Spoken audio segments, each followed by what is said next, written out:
Hello, this is John O'Connor. I'm in Chicago at the NIC meeting. I'm here with Joe Lubarsky, who's the president of Eljay. And Joe, you just spoke about the SNF reimbursement situation. And real briefly, what is your take on what's happening with reimbursement now?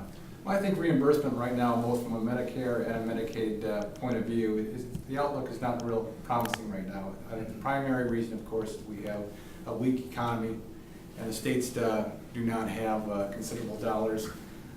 Secondly, we have the enhanced federal stimulus funds that will go away at the end of 2010.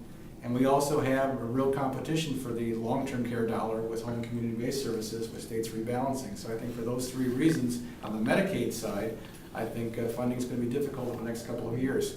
On the Medicare side, of course, with health care reform and with the parity adjustments and with the pressure that MedPAC, for example, indicates on margins, I think it also is going to be for more difficult times on the Medicare side, and also with the implementation of Rug 66, if and when it comes about. Very good. And one of the things we're seeing now is states are sort of taking a closer look at sort of the return on investment when it comes to Medicaid. What are some of the things you're seeing in that area?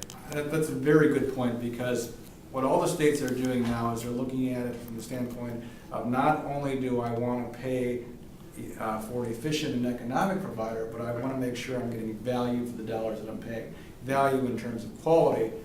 And what needs to be done is the nursing home profession needs to be involved in developing those standards of quality, because that's going to really drive a payment in the future, both from a plus and a minus side. And therefore, I think that's one of the key objectives that has to happen in the next few years with the nursing home industry, driving what standards or what accountability measures really result in good quality care. Now, over the last few years, we've been having sort of this kabuki dance with MedPAC, where the commission will make suggestions, usually not very favorable for SNFs, and then Congress will basically overturn that.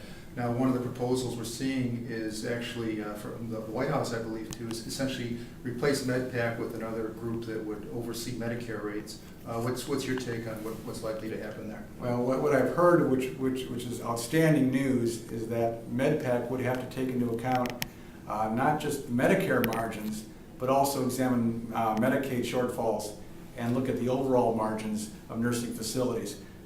That is something that we would embrace. That would be fantastic, because as we all know, it's the Medicare margins that really support the nursing facilities, because the shortfalls in Medicaid are significant, and basically Medicare is holding up the house. Very good. Well, thanks, Joe. We appreciate your comments. Absolutely.